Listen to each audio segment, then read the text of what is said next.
प्रदेश में लगातार घटनाएं हो रही हैं और ये घटनाएं जो हो रही हैं वो सरकार की नाकामी की वजह से हो रही हैं। सरकार अपनी नाकामी छिपाने के लिए इनकाउंटर कर रही है। ये एडमिनिस्ट्रेटिव फेलियर था, सरकार का फेलियर था कि जब वहाँ पर तय था, पुलिस की जानकारी में था, तो आखिरकार आपने शांतिपूर्ण ढंग से क्यों नहीं प्रोसेशन को ले जाने दिया। घटना हुई नहीं है, घटना कराई गई है।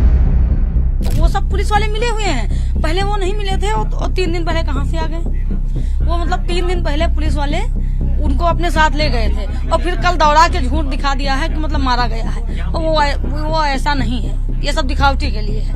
अच्छा, मतलब आपको इनकाउंटर पे शक हो रहा है कि ये इनकाउंटर है ही नहीं? जी, वो तो दिखावटी के लिए बनाया गया है खाली। वो तो उनकी सुरक्षा में लगे हैं, मतलब दबा के चल रही है सारी, मतलब उनकी मतलब सुनवाई हो रही है और हम लोगों की मतलब कोई सुनवाई ही नहीं है।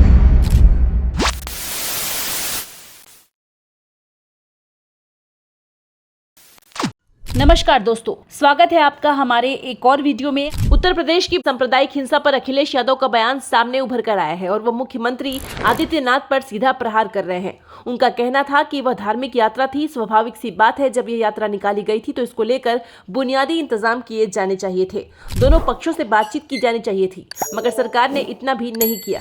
इस सरकार का रवैया अंग्रेजों जैसा है, फूट डालो शासन करो। खबर यह भी आ रही है दोस्तों कि पुलिस का यह दावा है कि मोहम्मद तालिब और सरफराज, जो कि रामगोपाल मिश्र हत्याकांड में आरोपी है, वह नेपाल भागने की कोशिश कर रहे थे।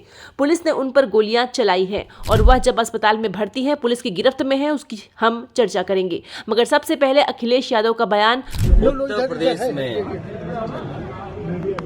लगातार घटनाएं हो रही हैं और ये घटनाएं जो हो रही हैं वो सरकार की नाकामी की वजह से हो रही हैं। सरकार अपनी नाकामी छिपाने के लिए इनकाउंटर कर रही है।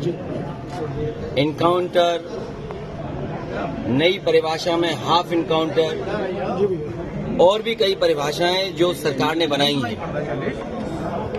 अगर इनकाउंटर से ही लॉ एंड ऑर्डर बेहतर हो रहा होता तो अभी उत्तर प्रदेश कई आंकड़ों में और प्रदेशों से अच्छा होता।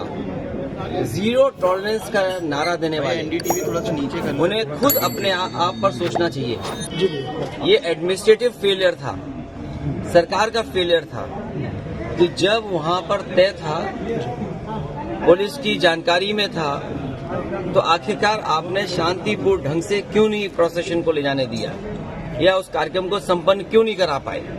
जो लोग एक शांतिपूर्ण तरीके से एक कस्बे, गांव का या आसपास के लोगों का कार्यक्रम शांतिपूर्ण से संपन्न नहीं करा पा रहे हैं, उनसे लॉ ऑर्डर की क्या उम्मीद करेंगे आप।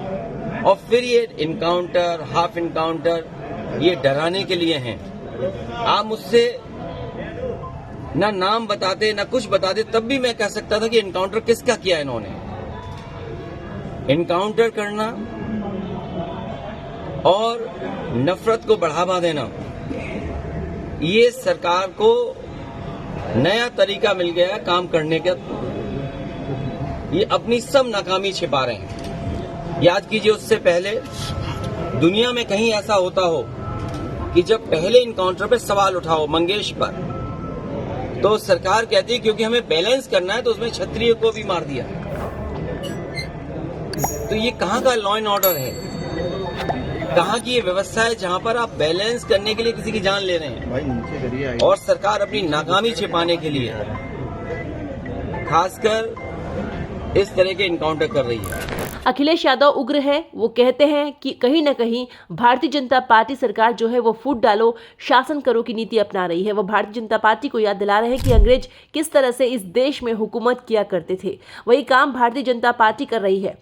सुनिए उन्होंने क्या कहा। जो घटना हुई दुखद थी और ऐसी घटना समाज में न हो। जो वहां पर फेलियर था, हमारे साथी ये पूछ रहे हैं कि आप क्या करते या क्या परिवार से मिलेंगे। जो दुखी परिवार होगा उसको न्याय दिलाने के लिए हम लोग काम करेंगे। लेकिन सवाल ये वही खड़ा हो जाता है कि सरकार की नजर में भेदभाव नहीं होना चाहिए।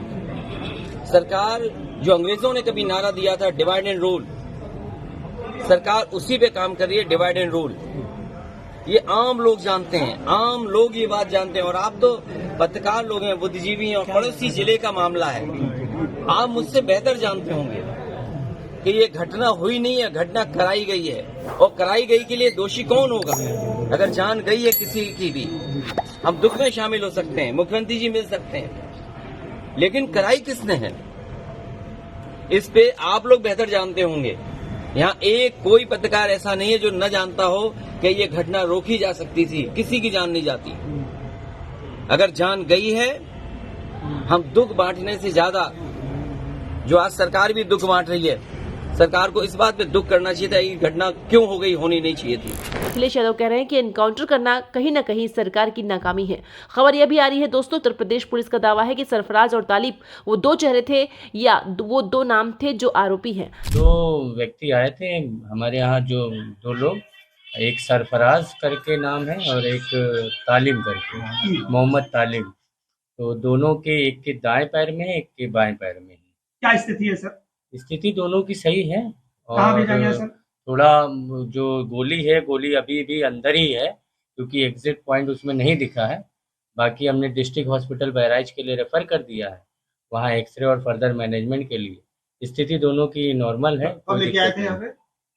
2:35 के करीब दोपहर में। बकौल अखिलेश यादव, भारतीय जनता पार्टी ने सिर्फ और सिर्फ नफरत फैलाने का काम किया है। भारतीय जनता पार्टी को समाज में नफरत फैलाने में फुर्सत नहीं है, और जिनका कार्यकाल 8 साल का इसी तरह का रहा हो, जिसमें उन्होंने तोड़ फोड़, बुलडोजर चला के पुलिस प्रशासन से अन्याय कराने का, तो अब जाते जाते क्या नया काम करना चाहते हैं? अब तो जाने का समय है। अब उतना समय सरकार के पास नहीं है जितने समय सरकार ये लोग चला चुके हैं। सरकार में जितने दिन मुख्यमंत्री रहे हैं उससे बहुत कम दिन बचे हैं अब जाने को, तो जाते समय कौन याद करता है? अखिलेश कहते हैं कि उत्तर प्रदेश की पुलिस को बेहतर करने के लिए हमने डायल 100 जैसी सुविधाएं दी है, लेकिन जो पुलिस का तरीका हो गया है, जब कभी भी जांच होगी तो कई लोग जेल जाने वाले हैं। जाहिर सी बात है दोस्तों, अखिलेश यादव उन तमाम एनकाउंटर स्पेशलिस्ट की बात कर रहे हैं जो भारतीय जनता पार्टी के नेताओं की तरह बर्ताव करते हैं, सड़क पर रिवॉल्वर लेकर निकल जाते हैं और एनकाउंटर में चप्पल पहनकर निकल जाते हैं। देश की पुलिस को बिगाड़ दिया है। उत्तर प्रदेश की पुलिस को बेहतर करने के लिए डायल 100 से लेकर के और सुविधाएं दी। कई कार्यालय इन पुलिस के पास नहीं थे, वो कार्यालय दिए। कई इंफ्रास्ट्रक्चर के काम किए सरकार ने। लेकिन जो पुलिस का तरीका हो गया है, जब कभी भी जांच होगी, बहुत से दोषी लोगों के खिलाफ कार्रवाई होगी, जेल भी जाएंगे। और आपको तो वो दिन भी याद होगा जिस समय अखबार में निकला था, इसी प्रदेश के, इसी सरकार के सबसे पहले डीजीपी, उन्होंने कहा कि ये पुलिस जो आज इनकाउंटर कर रही है, कल इनके साथ कोई खड़ा नहीं दिखाई देगा। जो इनकी सरकार के पहले डीजीपी हों, वो इन पर सवाल खड़ा कर रहे हों कि ये जितने भी इनकाउंटर हो रहे हैं, इनकाउंटर नहीं है, ये हत्या हो रही है। इसीलिए उन्होंने कहा कि जो लोग ये हत्याएं कर रहे हैं, एक दिन ऐसा आएगा जब इनके साथ कोई खड़ा नहीं होगा।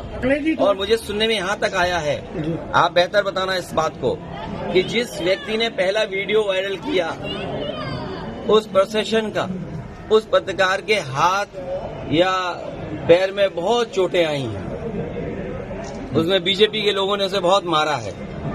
अगर बीजेपी के लोग पत्रकार को मार रहे हैं या बीजेपी के लोग पत्रकार को जेल भिजवा रहे झूठे मुकदमे में, तो समझिए क्या छिपा रहे हैं, कुछ तो छिपा रहे हैं ना। एक तरफ अखिलेश यादव है जो प्रशासनिक नाकामी की तरफ लोगों का ध्यान खींच रहे हैं, मगर दूसरी तरफ भारतीय जनता पार्टी के नेता है जो लगातार भड़काऊ बयान दे रहे हैं। उनके नेता लगातार कह रहे हैं कि दूध का दूध और पानी का पानी होगा, इसका जवाब दिया जाएगा। प्रतिशोध के मायनों में बात कर रहे हैं और जाहिर सी बात है कि प्रदेश को इसकी जरूरत नहीं है। प्रदेश को जरूरत है कि शांतिपूर्ण तरीके से जब भी ऐसी कोई यात्रा होती है तो उसको लेकर बुनियादी प्लानिंग की जाए, ताकि राम गोपाल मिश्र जैसी हत्याएं दोबारा ना हो। शांतिपूर्ण तरीके से हमारे धार्मिक आयोजन संपन्न हो सके। दोस्तों, ऐसी सच्ची खबरें सुनने के लिए लाइक, शेयर एंड सब्सक्राइब जरूर करें।